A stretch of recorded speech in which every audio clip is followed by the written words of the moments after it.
Welcome into the program. This is Breaking the Huddle. I'm Joel Klatt. This show is brought to you by Dr. Pepper. It is the one fans deserve. Lots to get into on this college football week, including some great games and a little shakeup in my top 10 after what we saw last week. So as we move into October, what's different about 2023? Well, I don't know if we've got the dominant team in college football. Let's take a look at my new top 10 after last week. I moved Michigan up to number 1, Texas 2, Georgia down to 3, Ohio State 4, Penn State, and then you got Florida State, Washington, Oregon, USC, and OU. OU cracking in there, by the way. I see you right before Red River. That could be a great matchup this weekend. Now, let's focus on the obvious, which is I moved Georgia, even though they're the two-time defending national champion. They're on a 20-plus game win streak, and I moved them down to number 3. Why did I move them down to number 3? Because Georgia is not themselves right now. We've expected and seen over the last few years that Georgia has been a dominant team, great team, wonderful roster, tremendous on defense. The problem is that they're not the same team as they were the last couple of years. So I don't think that we can just put them at number 1 just because, not because of last year. We can't rank them based on the players that are playing for the Philadelphia Eagles, because right now the players that are playing for the Eagles, they left a legacy that is not being upheld, in particular at the line of scrimmage when you're talking about run defense. And this is where Georgia was tremendous over the last few years. You look at their rank in college football in yards per carry allowed. So rushing defense, second in 2019, first in 2020, second in 2021, third in 2022, and 67th this year. They're not themselves. They're not themselves. Because of that, they're going to be in close ball games against teams that they shouldn't be in close ball games with, like South Carolina, like Auburn. This is a problem. It begs the question, should fans be concerned with how Georgia has played so far this season? And the answer is yes. Yes, because they are going to be constantly near the cliff. And truth be told, I don't know if there's enough ammunition in the SEC as far as resume builders go, and in particular with what's left on the Bulldogs schedule, to get over the hump if they were to lose. Even if they were a champ out of the SEC with 1 loss, depending on what goes on around the rest of the country, they might have the weakest resume in a playoff discussion. I know that sounds crazy, but there is a world that exists. So it begs the question about the teams that I did put up top, Michigan and Texas. So why, Joel? Why did they just get the benefit of the doubt? In particular, Michigan, who hasn't played anybody. Well, Michigan has been totally dominant, and they've been dominant where Georgia was dominant over the last couple of years, which is at the line of scrimmage. Now, they can also make flashy plays, including one of their first touchdown of the game. How about Roman Wilson? Have a day. Best catch maybe of the entire college football season. But they're also tremendous at the line of scrimmage. We're going to show you that here in the next segment right here on Breaking the Huddle. They are dominant as a defense. They are dominant as an offense. And because of that, I put them as the number 1 team in the country. I believe that they're the most balanced and most dominant team thus far in this season. The next team I had up there was Texas. Texas is a team that I really believe in. This is a team that can run it. They can defend. They've got a great quarterback that can run, which you just saw.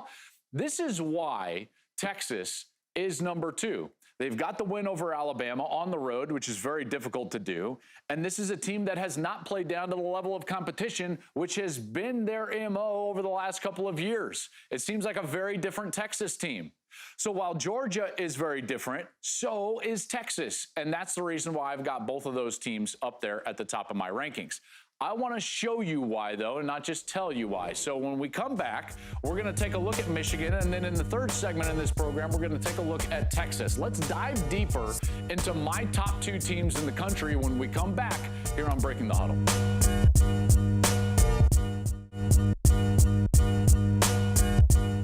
Hey, welcome back to the program. Let's get to it. Let's talk about Michigan. Now, I put Michigan at number 1, and the general criticism of that is that they haven't played anybody. I think that that's somewhat fair, and their schedule has not been difficult, certainly. Now, they did just dismantle Nebraska, who came in with one of the better rushing defenses in the country and one of the better rushing offenses in the country. Totally dismantled them. I've made the comparison that Michigan is like a boa constrictor. There's an inevitability to their win. There's an inevitability to their dominance. And that's because they are constantly playing with the odds in their favor.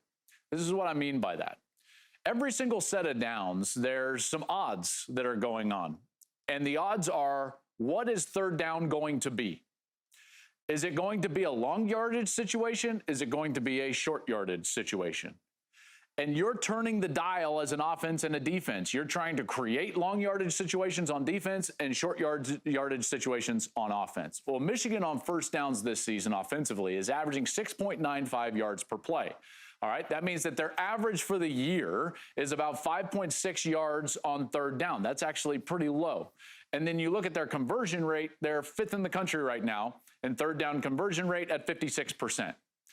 Well, they do this by being dominant on first down. You see, everyone wants to concentrate on third down and what's going on and who's making plays and so on and so forth, but really it's about first down.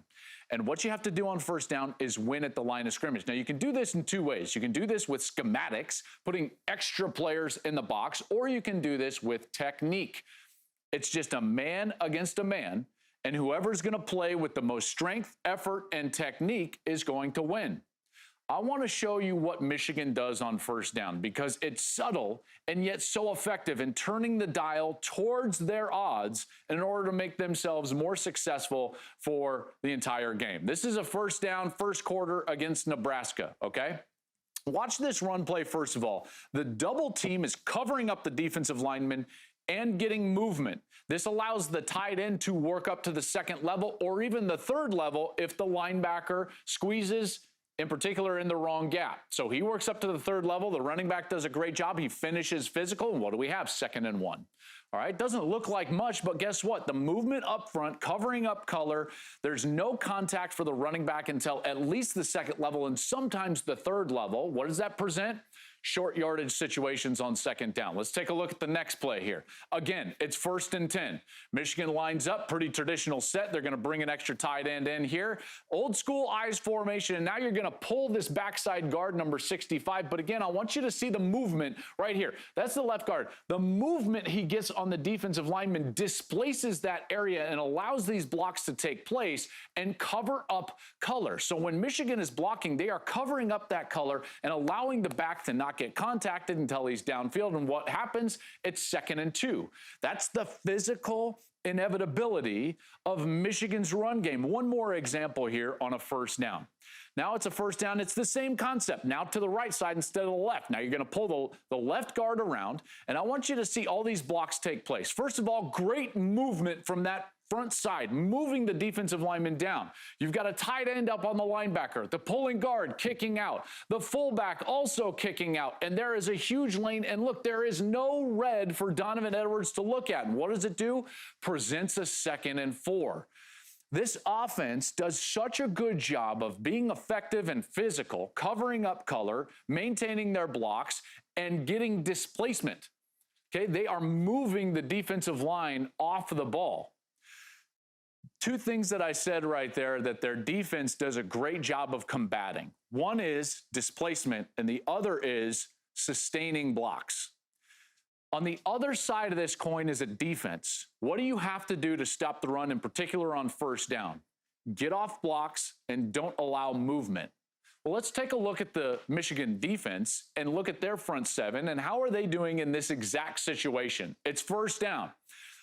Immediate swim by the nose tackle. He's getting around the offensive lineman. You've got a double team, but I want you to see the Michigan defensive player fight through the double team. And now you're starting to see linebackers. You've got the swim move and the fight from that lineman on the double team. They're getting off blocks.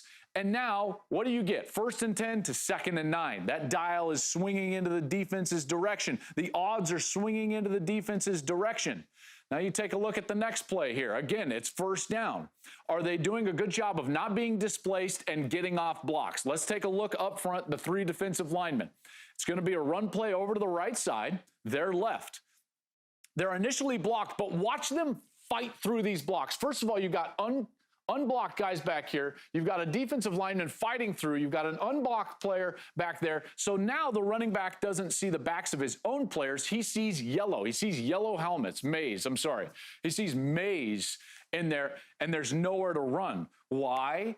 Because they do not get displaced and they get off of blocks. It's very easy. Let's take one more look at another first down play. 1st and 10 for Nebraska. Now they're going to try to run an option to the left side. I want you to take a look at the defensive end, because right here he's blocked. Look, he's peeking into the backfield, and he realizes, I've got to get to the other side, or else we're going to get beat. Because right now Nebraska looks like they're in good position. There's just a pitch key out here. But look, now my defensive end has fought through. Now he's not being blocked because he is getting off the block. He fights over the top of that block, and there he is to stop it. And what is it? It's 2nd and 8. That's how you win. That's why you're a boa constrictor if you're the Michigan Wolverines, is because there's an inevitability to this game. Why is there an inevitability to this game? Because the odds are constantly in their favor. Just like going to Vegas, the odds are constantly in the house's favor. Well, when you play Michigan, because of what they do on first down, sustaining and getting displacement on offense, and then doing the opposite on defense up front, that's why Michigan is so good. And that's why I put them up at number 1, because whoever goes to play them is going to have to deal with that front 7 defensively and that offensive line on the offensive side of the ball.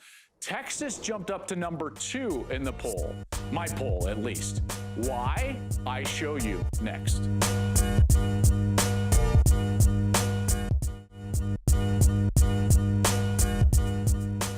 Hey, welcome back to the program. Okay, talking a lot about what I think are the 3 best teams in the country right now. Georgia, why they moved down from 1 to number 3.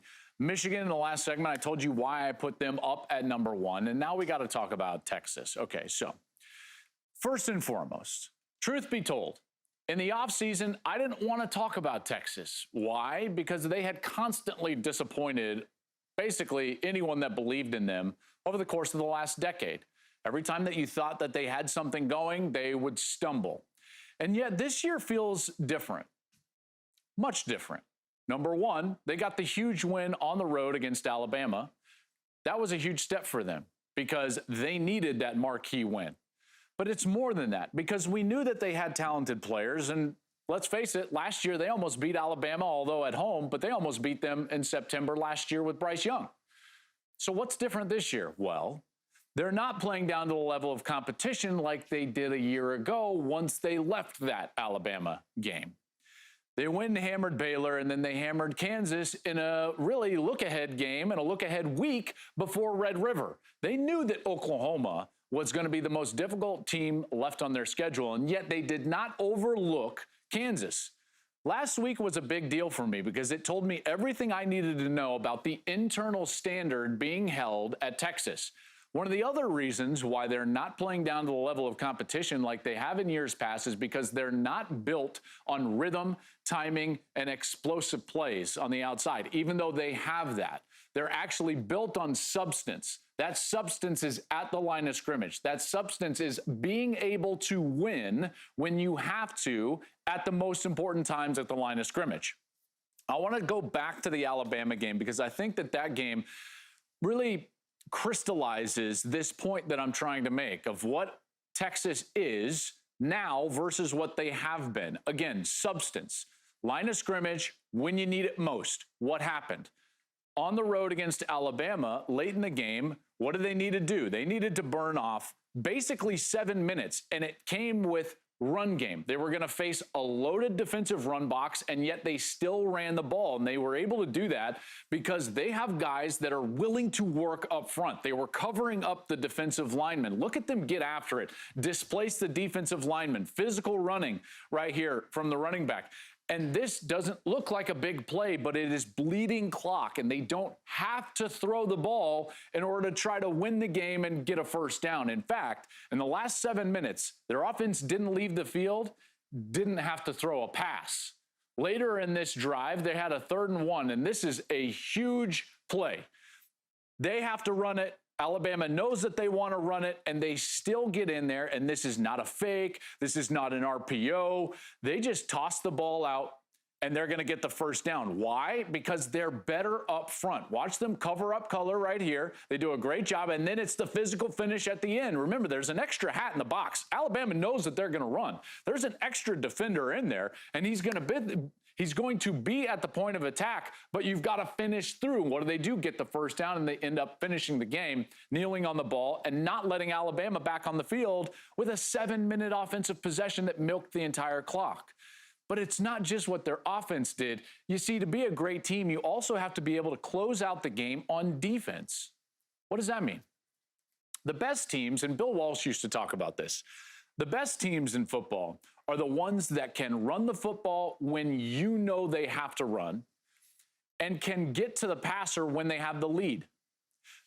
That's the mark of a really good team. Teams that can sit there with a front four and get after the quarterback.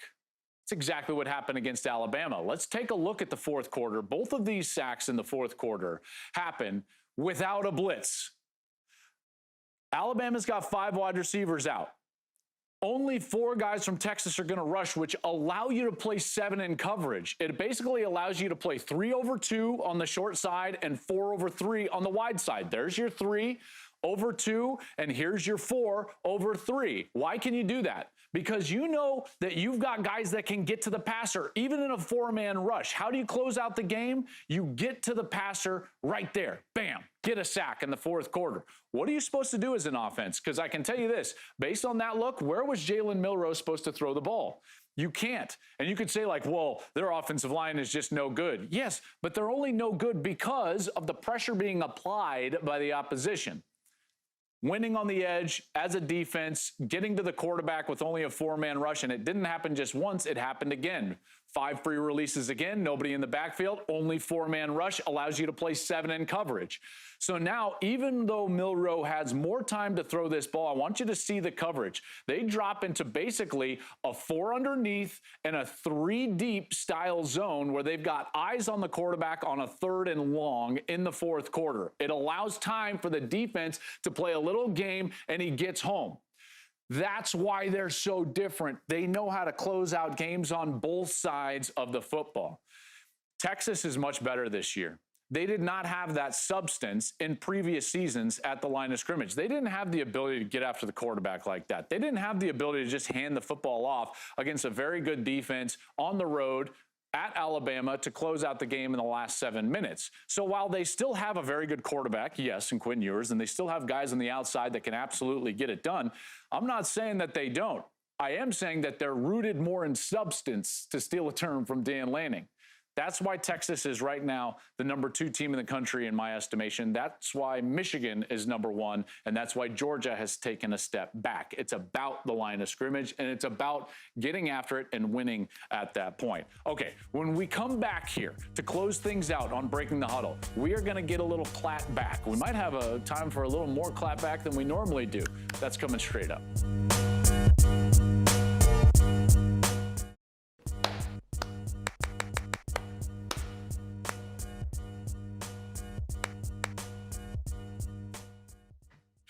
Oh, I gotta love it. Our staff here is tremendous. A new, that's, by the way, in the industry, that's called a rejoin, and they cut a new one there. So well done, everyone, on the new Klattback rejoin. Now, before I get into Klattback, just a reminder, Gus, Ginny, and I will be in Columbus this week. We've got Maryland at Ohio State. Can't wait to see Ohio State, in particular after that emotional win over Notre Dame. See where their confidence level is at. They had the off week. Kyle McCord after that long drive. News of note in that game, Marvin Harrison Jr. is a full go, according to Ryan Day, after that ankle injury in the game against Notre Dame. But now let's get into some Klattback here before we get out this weekend to Ohio State. We start with Robert. Robert says, Penn State better than USC? Crying emoji. Laughing, crying emoji, whatever you call it. I don't know the exact. Yes. Like what? Robert, did you watch the second half? Did you not watch the game against Arizona State? USC's defense is not playing very well. Meanwhile, Penn State is one of the best defenses in the country.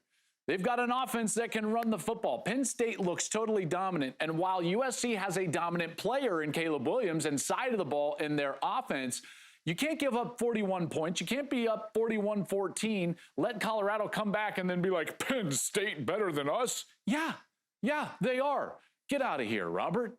My goodness. What are we doing? Shame on you. You missed the on, Texas Outsider, on. Shame on you. Put Michigan #1 for beating scrubs. They're beating who's in front of them, all right? No different than Georgia's terrible schedule. I get it. Texas has a great win. By the way, hey, Texas Outsider, you've been terrible for a decade.